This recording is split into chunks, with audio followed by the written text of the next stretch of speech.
Senator Durbin just delivered a devastating expose that should terrify every American who believes justice isn't for sale. He methodically revealed how Trump turned federal law enforcement into his personal protection racket, pardoning crypto criminals who paid his family billions while targeting prosecutors who dared investigate January 6th.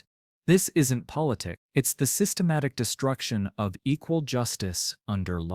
Thanks, Chairman Grassley.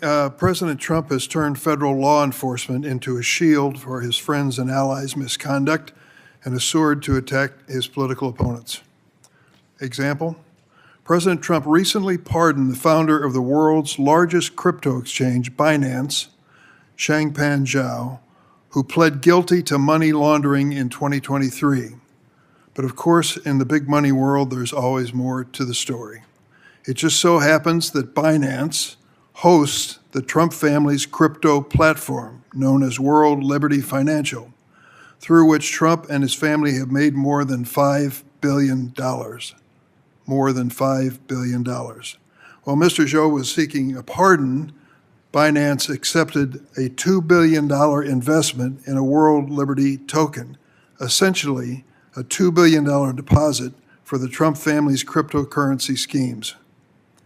Even the conservative National Review said that the pardon was, quote, stunning in its shamelessness, recklessness, and moral inversion. But when he was asked about the pardon this week, in an interview with 60 Minutes, the president couldn't remember. He said, "I know nothing about it. I can only tell you this. My sons are into it. I'm glad they are, because it's probably a great industry, crypto."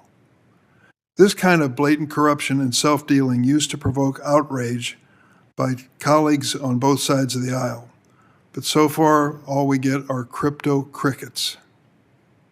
I'm sure my Republican colleagues who are so outraged that President Biden might have used an auto pen, like many presidents before him, will be just as upset that President Trump doesn't know anything about pardoning this crypto criminal.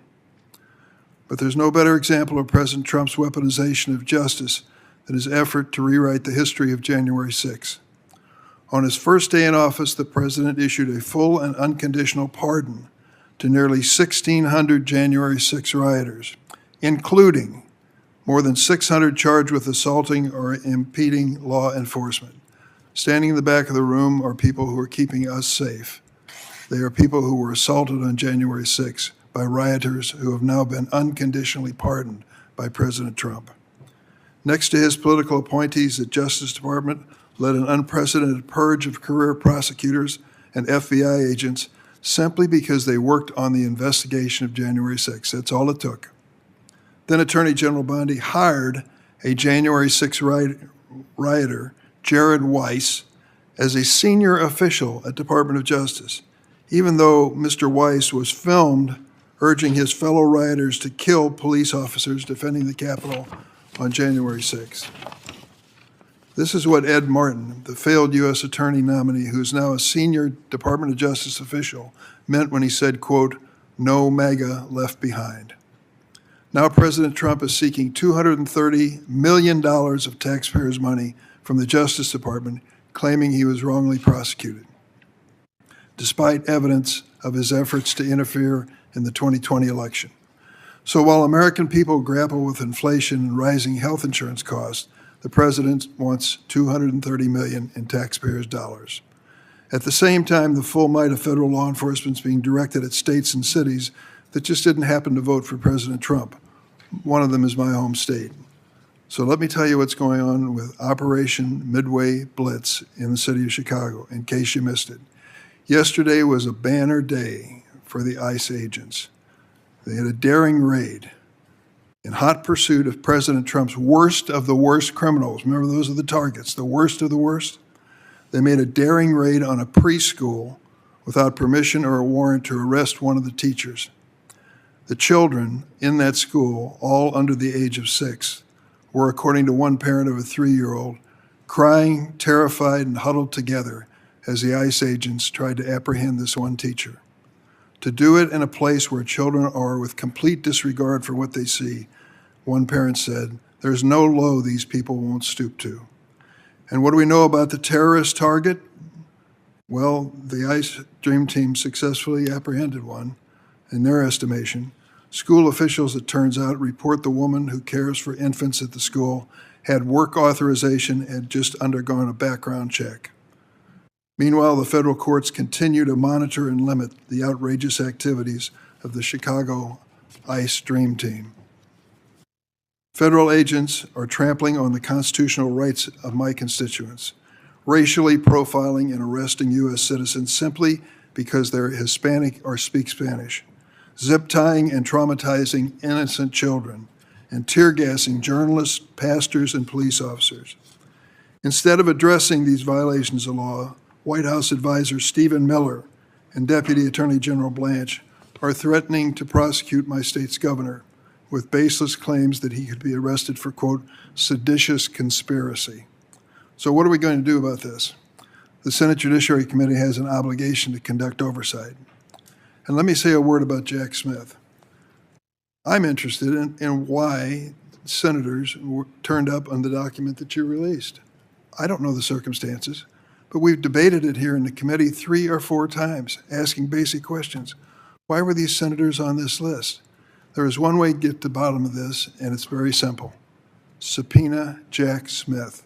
Put him under oath and put him a chair in front of us to answer those questions. Just that simple. And he's offered to come. And yet, he's not being called. Perhaps there's an explanation for it. But I think we should call an official timeout on senators commenting on this matter, so long as we won't bring Mr. Smith here under oath to answer our questions. He's willing to do it. There's no excuse he should be.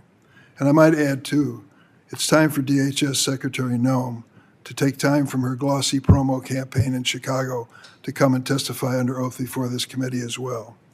I've been on this committee for more than 20 years. I've never seen the level of obstruction that we're witnessing with this administration. Never, not even close.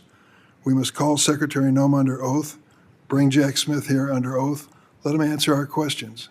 That isn't very complicated. In fact, it usually is the custom of the committee to be our assignment under the Constitution. Mr. President, I yield. What Senator Durbin exposed in that hearing wasn't just corruption. It was a roadmap for how democratic institutions die. He laid out a pattern so methodical, so brazen, that it reads like a case study in authoritarian capture of law enforcement. Start with the Binance pardon. This wasn't random clemency. Changpeng Zhao, who pled guilty to money laundering, got pardoned while his company was investing $2 billion in Trump's family crypto venture. The timing isn't coincidence.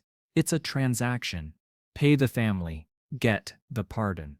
What Durbin revealed is a direct quid pro quo that turns presidential clemency into a business model. But here's what makes this systematic rather than just corrupt. Trump claimed he knows nothing about it when asked. That's not forgetfulness. It's plausible deniability by design. Create enough distance that you can deny involvement while your family collects billions. It's organized crime with constitutional cover. The January 6th pardons reveal the deeper strategy. Nearly 1,600 people who attacked the Capitol got unconditional pardons, including 600 who assaulted police officers. Durbin pointed to those officers standing in the room, people who were beaten, and now watch their attackers walk free. That's not mercy. It's a message. Violence in service of Trump gets rewarded. Then comes the purge. Career prosecutors and FBI agents who worked January 6th cases were systematically removed, not for misconduct, not for incompetence, for doing their jobs. The administration hired Jared Weiss, a January 6th rioter, filmed encouraging others to kill police, as a senior DOJ official. The message is clear. Loyalty to Trump matters more than loyalty to law. Durbin exposed how this creates a chilling effect that destroys institutional integrity. When prosecutors see colleagues fired for following evidence, they self-censor. When agents see political loyalty rewarded over professional duty, investigations suffer. The result isn't just partisan justice, it's no justice at all. The Operation Midway Blitz example shows this playing out in real time. ICE agents raided a preschool without warrants to arrest one teacher who had work authorization and passed background checks. Children under 6 were traumatized watching federal agents terrorize their teacher. This isn't law enforcement, it's political theater using badges and guns. Meanwhile, Trump is demanding $230 million in taxpayer compensation for being wrongly prosecuted, despite overwhelming evidence of election interference. Think about that. While Americans struggle with inflation, the president wants $250 million for facing consequences of his own action. Durbin's call for Jack Smith and DHS Secretary to testify under oath isn't procedural theater. It's the only way to establish facts when an administration operates through plausible deniability and systematic obstruction. When officials refuse to answer questions under oath, they're admitting they can't defend their actions truthfully. What we're witnessing isn't political hardball, it's institutional capture. When law enforcement becomes a protection racket for allies and a weapon against opponents, you don't have a justice system anymore. You have a tool of power that serves whoever controls it. The stakes couldn't be higher. Once these precedents are set, once these norms are shattered, they become the new baseline.